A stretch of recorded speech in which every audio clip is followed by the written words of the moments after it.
All right. As I said before, we're doing a webinar here today on researching the history of houses in Colorado and other buildings. Those other buildings may be particular, like churches, buildings that you might find on a homestead or a mining site. And I'm going to give you a rundown of what information we have in the museum at History Colorado and also other locations across the state.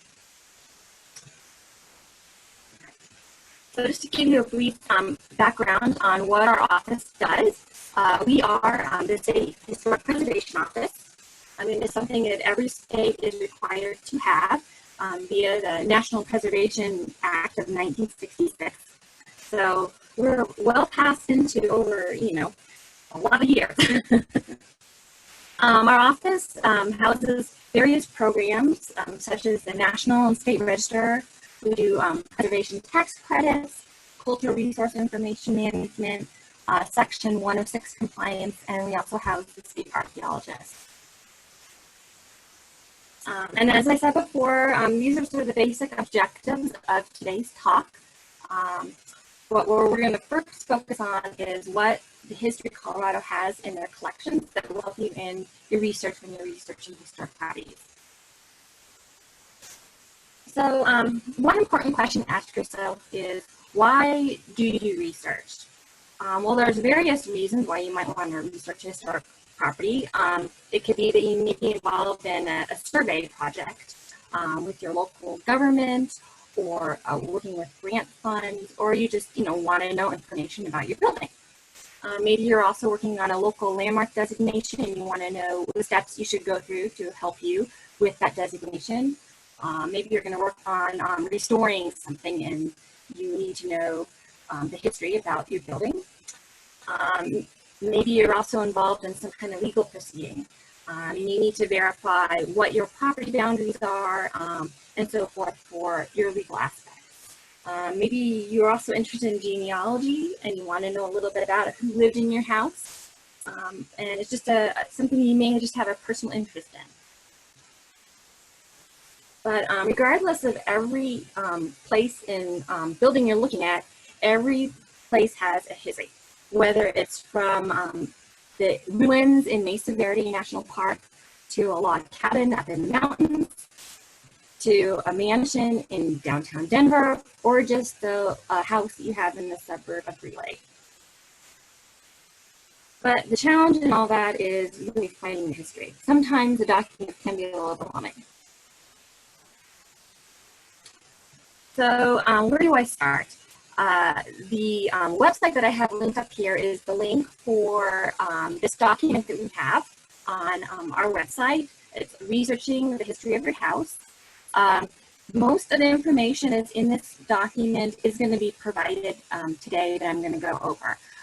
But this is also a really good resource to have just on hand if you want to know where to go, who to call, what websites are available to help you with your research. So the first place of location that I would suggest that you would check would be our office. We are located on the 3rd floor of History Colorado. Our office actually has an inventory of over 145,000 historic property records throughout Colorado. And that is a combination of both historic buildings that are in residential rural areas and also in urban areas. And additionally, that includes in the rural areas any kind of historic homesteads or mining sites. That number also does not include our archaeology records, which we do have as well. We do have a lot of forms on individual properties and also information and reports on neighborhood surveys that are done. So that's one thing to keep in consideration if you come into our office. Instead of just looking for one particular property, you may also want to look to see if there's any information on the neighborhood you're looking in, because sometimes there may be more information on the neighborhood and not on your individual property.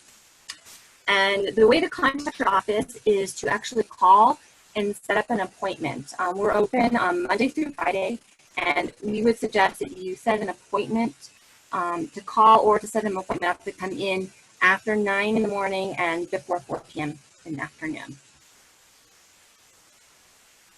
And of course, you can always ask for help.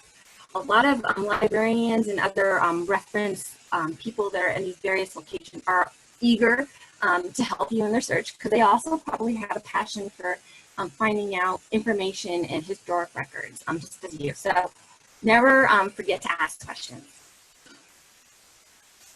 All right, now switching to what information is available for you to research at the Stephen H. Hart Library and Research Center, which is located in the History Colorado Center. It's on the second floor.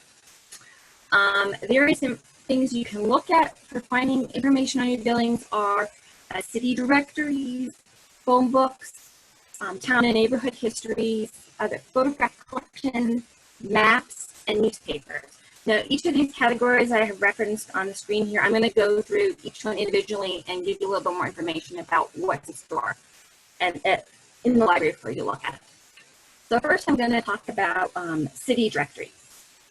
Now, information that you might want to consider when you're looking at city directories is that the titles and arrangements are going to vary depending on what time frame you're looking at, what neighborhood you're looking at. If you're looking at a business directory or a residential directory, important thing to note is that not every single library holds a complete set of every directory from when the town existed to the current date. There may be gaps in that. Another important thing to consider when you're looking at city directories are reverse directories. Reverse directories are directories that you can look at by the address of a property instead of the owner. One important thing to note in Denver, for the Denver city directories, is that the reverse directories did not start until 1924. So before that, all the directories are just by the owner. So if you do not know who the owner was at the time period you're looking for, it might be a little bit of a challenge. One thing to also consider is that some of these libraries and collections have been digitizing city directories, which allows it now to be searchable by the address instead of only by the property owner. And another thing important to note with the Denver city directories is they started in 1873. So you can find information only as far back as 1873 with the directories. When you're actually paging through the directories, it's going to vary year by year what kind of information may be recorded in that. Sometimes the directory will also list the person's profession that they have, maybe what their business address is in addition to their home address, if they have any additional family members that live at that property, maybe if they own or rent a property, if they have a phone, or if they don't have a phone, and even sometimes they give ethnicity. Moving on, the next important thing to look at are photographs. Now, the Stephen H. Hart Library has a huge photograph collection. Things are inventoried differently. So when you go in there, you might not be looking particularly for one neighborhood. You might also want to consider like the person. Some of the records are indexed by a particular person if we have been given a huge inventory on that person. So definitely do a search when you're looking for things. Now, another important thing to note is that photos are not always of a building itself. It might also give you a hint on a time capsule to what's going on at the time.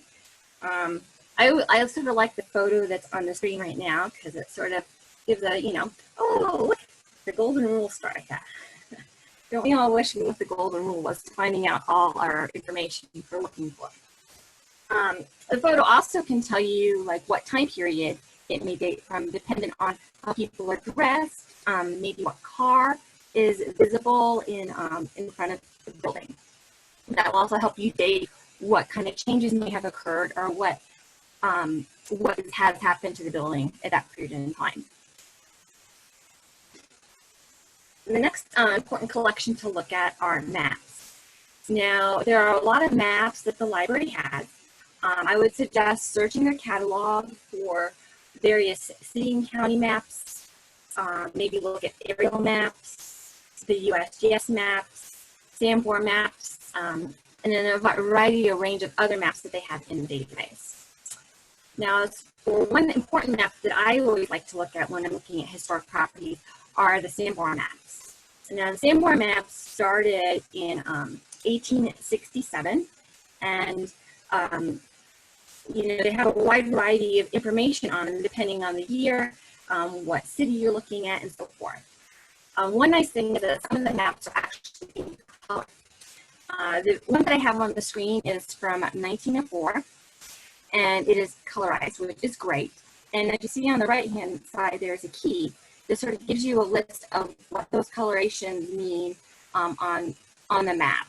So if you're looking at a particular address and you know that perhaps there's a brick building on the site, you're going to be looking for anything that's highlighted in like that pinky red color. If it's yellow, it's a frame building.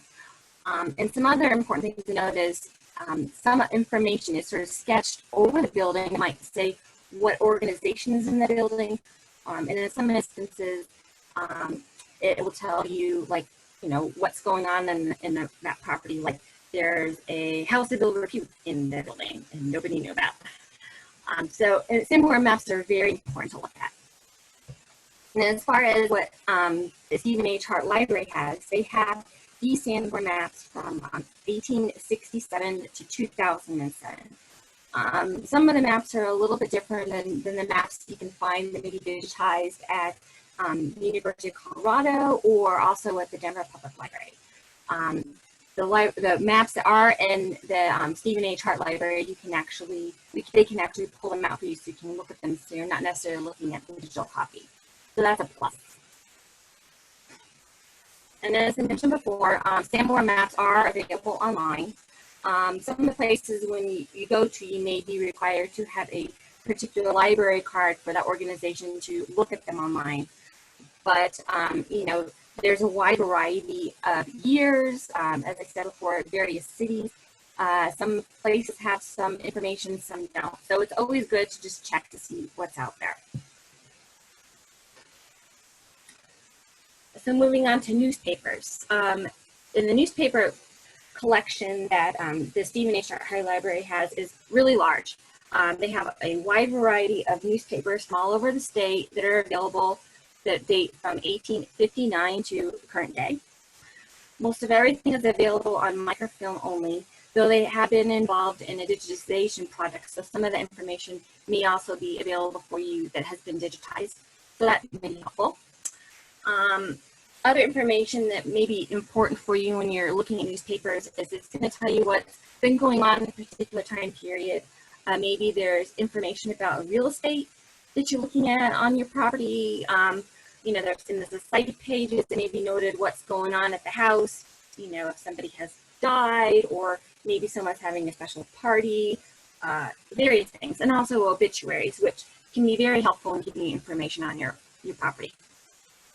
The Colorado Historic Newspaper Collection is a digitized collection of the newspapers in Colorado. It's very big, so you don't necessarily have to come into the Stephen H. Hart Library to view it. You can go online through the library's website, and there's a link for that newspaper collection. So you can actually do research, in your pajamas at home at 2 in the morning if you like it. And another important thing to look at is there's a newspaper database, but that is only available on site in the library. And they have a big collection of all the Denver Post and Rocky Mountain papers. Some other resources to consider when you go into the Stephen H. Hart Library is that there are records from the CWA era. They have the CWA card index and Affirma collections. There's also a census and biographical record collection. And one really, really interesting thing that I find fascinating is that there's a Pioneer record collection. And that was a CWA project. And back in 1933, 34, a bunch of volunteers got together and they cut out the various newspaper clippings throughout the state on information about historic sites throughout the state. And then they also researched and interviewed original Colorado pioneers that were still alive, and they recorded and documented their story. So if you're actually working on a property that that may have involved a homesteader or a pioneer, you might be able to find information out about them and their property if you look in those records. The Denver Public Library also has a general index that you can you can look at through what they house in their records. There is the Denver DPL Library and the Stephen H. Hart Library are sort of a joined venture, and they have various records that they share amongst each other. So definitely look in both places to see what you can find. Now, some other places to look at when you're researching historic properties are the local government records. Now, in the local government records, very important places to look at would be the assessor's office, the county's clerk's office, the building and planning office, the water department, your county court office, and a local cemetery board. I'm going to go through most of these items that I highlighted on the screen here in the next several slides. One important thing to note with the water department is some people might think, well, what's the water department going to have? Well, your local water department is going to have a record for when the house tapped into the local water supply. So that date's going to kind of give you an idea of when that house or building was occupied, and that's going to help you date your building. Now, looking at the assessor records, there's important things to note when you're going into their office. You're going to probably want to look for various legal descriptions on your property. If you know of any owners, you can do an owner search and sort of back check through the records to see who owned the property throughout the years. They may also have a basic floor plan in their database. They might have information on any kind of alteration that have been done on the building. Maybe they have some photos in their collection from various years that might be helpful for you. But one thing to consider is that some of their dates might be a little bit skeptical on their construction. So those dates they have someone may have put information in the database referring to an addition that may have been put on, 10, 15 years after the building was built. So that information, you definitely need to double check and make sure you have the correct building date and look at various records. All right, and then another place to look are your county clerk records. Now, in those county clerk offices, you're going to find various information such as deeds, plat books, town plats, maybe block books, any kind of property surveys or road surveys. Maybe you can look at mining claims. Sometimes they may have commissioner's minutes that may have information about your property. There's a whole slew of things that you can look at. And depending on what county you may live in, some of these records may be digitized or put on microfilm. Some may not have those options yet, and you actually get to pull out the old historic books. There are a few times when I've done some research, definitely when I was in Douglas County, and looking at deed records for a homestead I was working on, and the information was only digitized up to about 1980. So I had to go back through and pull out the old deed books. And sometimes that kind of, being a historian, that makes you feel kind of cool that you actually get to touch history. And they pulled out, the old ledger books, and as the picture that's on the screen here, there's stuff written that way, or it's not necessarily all typed, it's all handwritten. And hopefully the person in the recorder who was writing it has very clear handwriting. That's another thing to consider now these days. A lot of them are written in cursive, and hopefully the person had really good, clear penmanship so you can really figure out what they were saying. But it's very interesting to be able to look at those deeds and find out what may have been on the property at a certain date and time. And that will also help you date any kind of additional buildings or buildings on the property that you need to know about.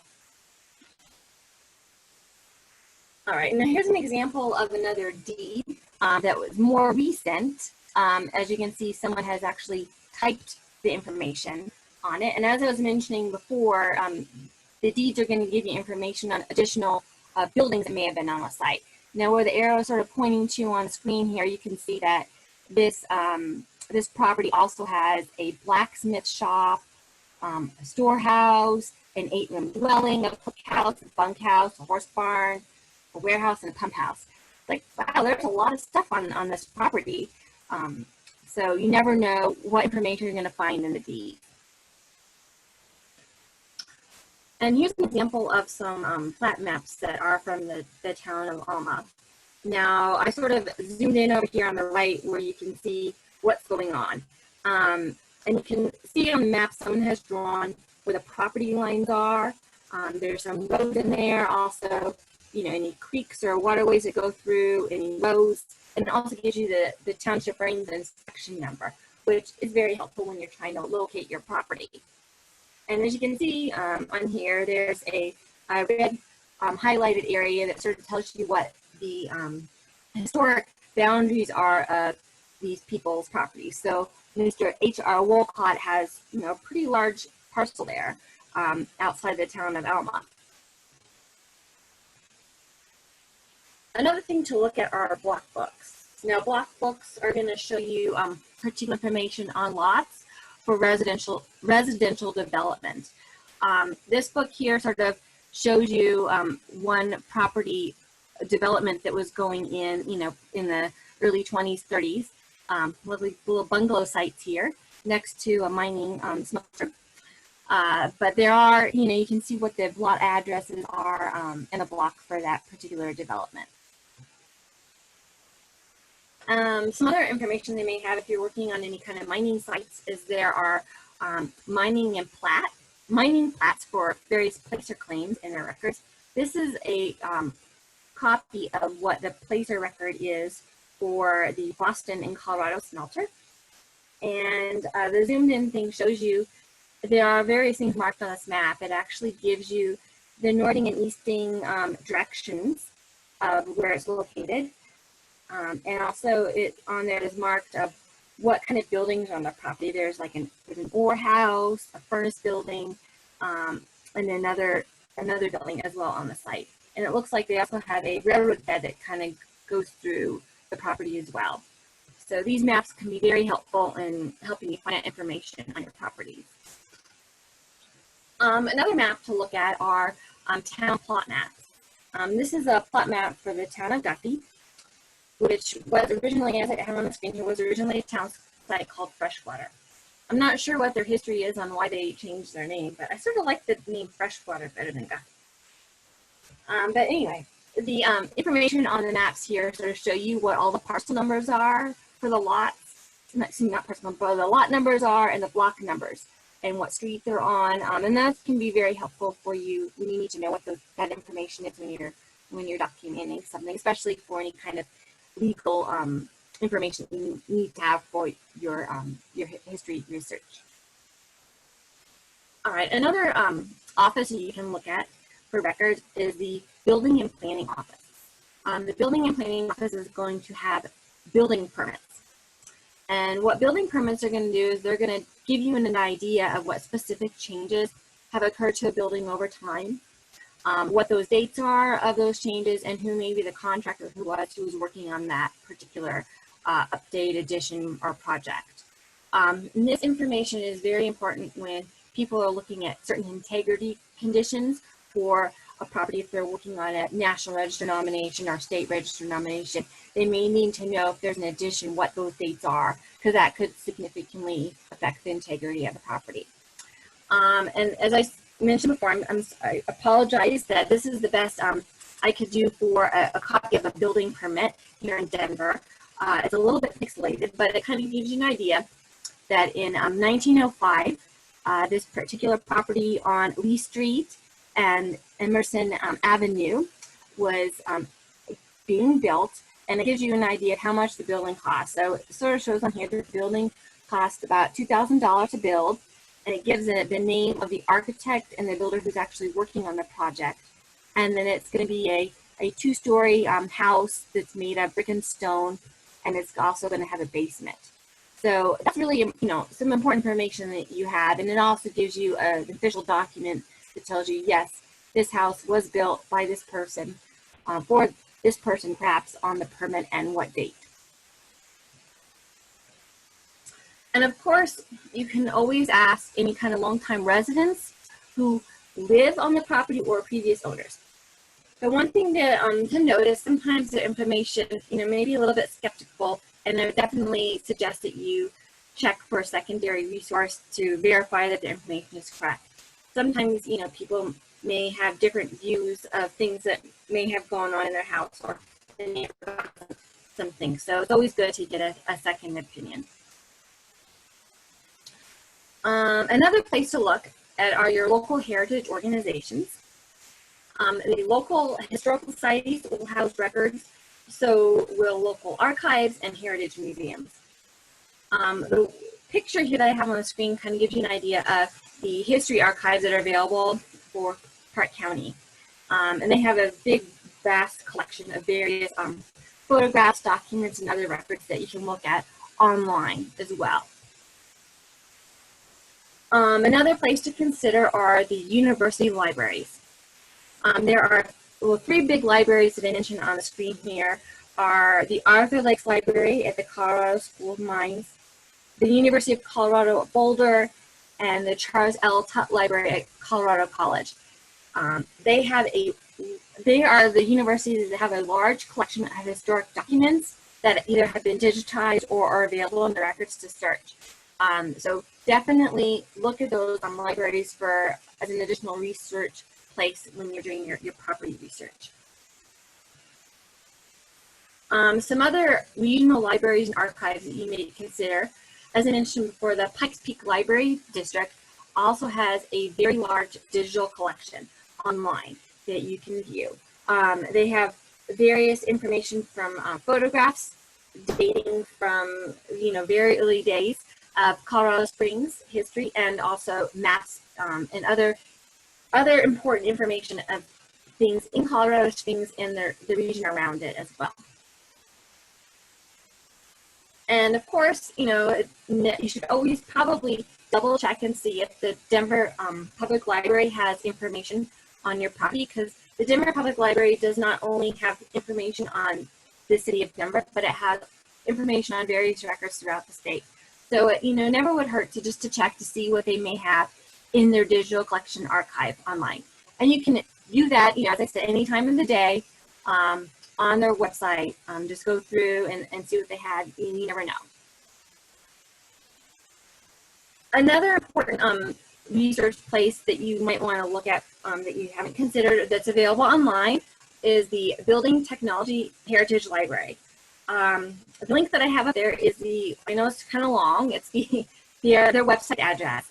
And what's up here is there's a collection of various American and Canadian architectural catalogs, various house plan books, and other technical building guides.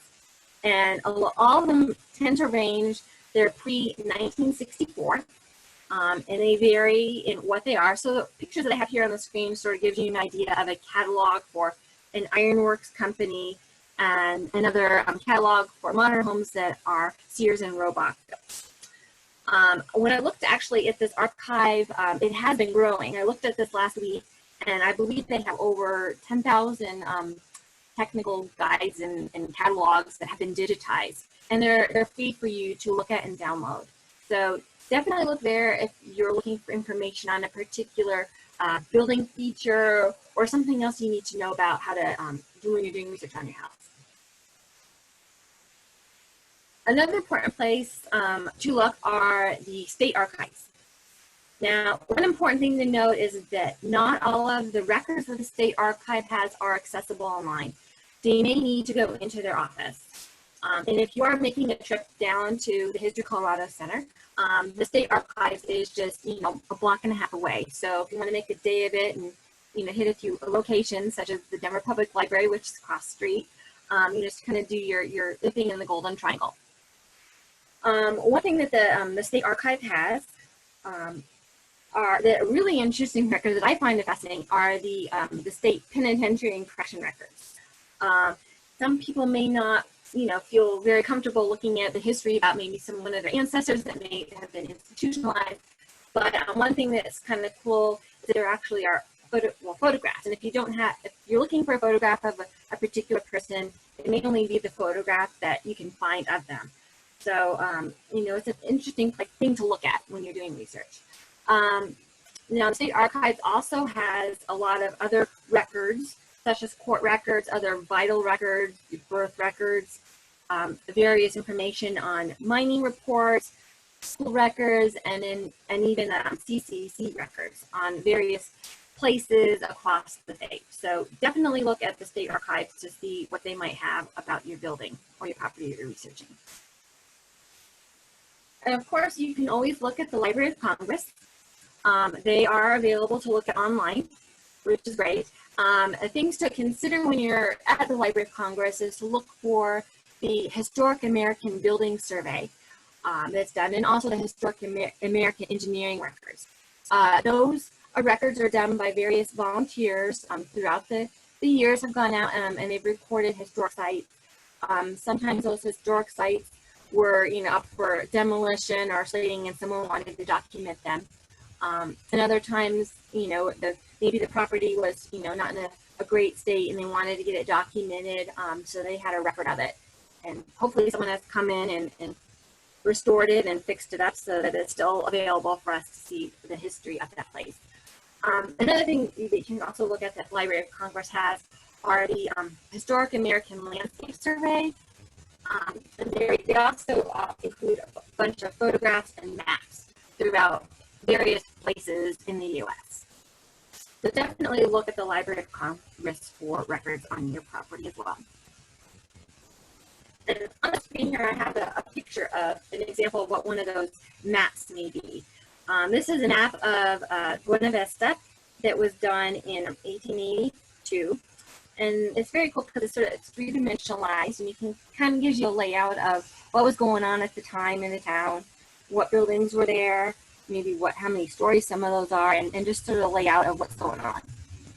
So historic maps are very interesting to look at when you're trying to find information on your property. Another important place to look at is the BLM General Land Office.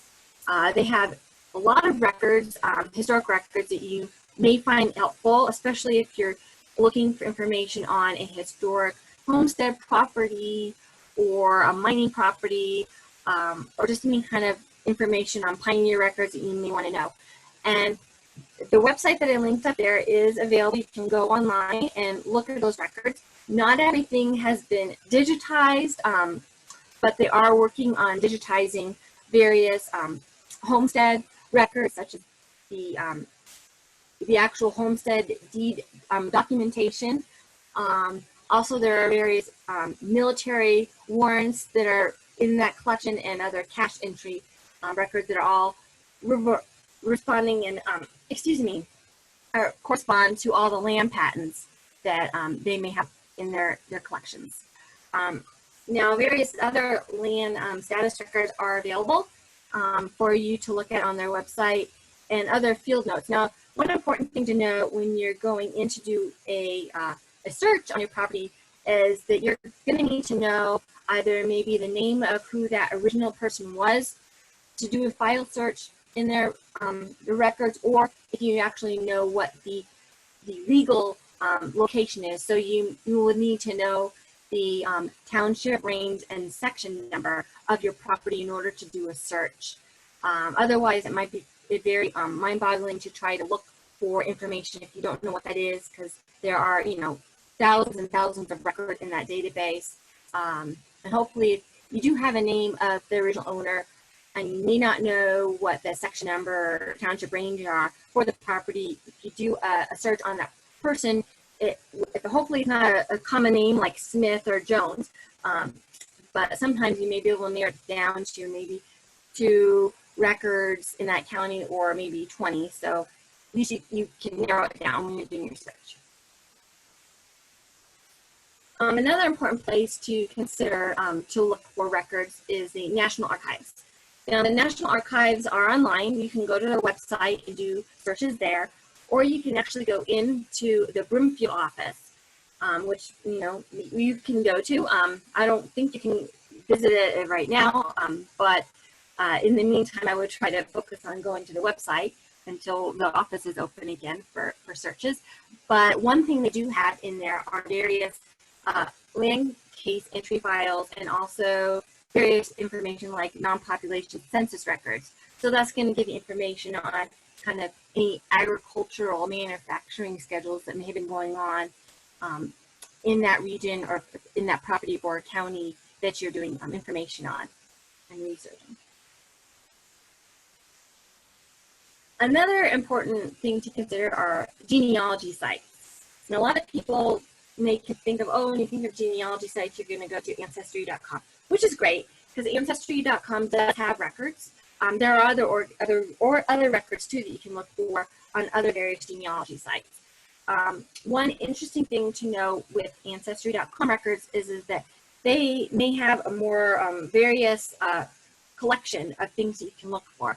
So you can look at various census records, and since they're digitized, you can do searches, especially if you, as I mentioned before, if you don't know the name of the property owner at that period of time, you may be able to do a search in their database by the address, and you can find out who was actually living at that period of time when the census record was taken. Also, you can look for any kind of other tax information records, wills, various records. So it's always an important thing to consider when you're looking at the genealogy sites, not to just necessarily look at census records, but look to see what other kind of records they may have available for you to look at that are digitized.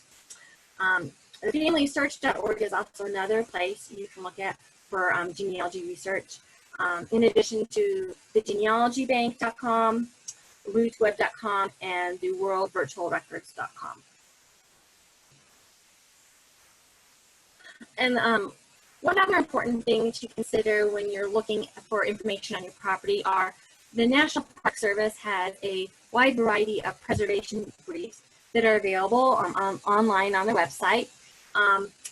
And the one that I have up here on the screen kind of is Preservation Brief number 35.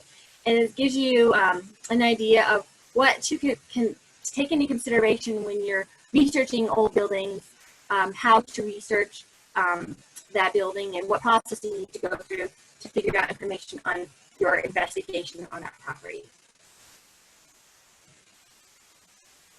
And of course, you can always just read the building to figure out what has happened over the years. Now on the screen, the picture on the left shows you what the Julesburg Congregational Church, which is now called the Christian Church, looked like. And on the right is what it looked like in 2016. Now you can tell they've definitely done some things. They've put an addition on the front, they've changed some windows and so forth. So you can actually look at the photographs in this case to see what has happened and what changes have gone on over the years. Now, another important thing to note is that if you were trying to just look at the building and read the building, there is also another National Park Service publication that has been posted that they have on their website. You can look at it, and the name of that document is called Understanding Old Buildings. And it's a very good resource to look at when you want to know a little bit more about what to think about when you're researching for properties. All right, and that sums up today's webinar. And does anybody, I guess this opens the time for any kind of questions. Yeah, and Erika, we already have 4 questions waiting for you in the Q&A box. I can read them to you if you'd like. Okay. Oh, I got them. Okay, so Kathy asked, are Sanborn maps available for towns throughout the state? Yes. Now, the answer to that question is it's going to depend on what town you're looking for.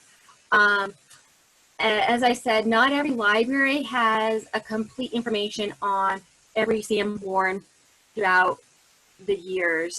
So I would definitely look to various libraries and collections to see what Sanborn maps they have. Definitely look at the Sanborn maps that Denver Public Library has. They're digitized, and also I'll come look at the records that we actually have in History Colorado's the Stephen H. Hart Library as well, because we might have something on your town. All right, let's see now. The next question. Okay, when it comes to Sanborn Maps, when did those stop being published? Well, they have not stopped being published. As I said, we have the Stephen H. Hart Library has stuff back to most recently to 2007. Now, depending on what year Sanborn Maps are done, they're not done every single year. Sometimes it could be, every 10 years or every 15 years. It varies. So they are still doing Sanborn Maps today. All right.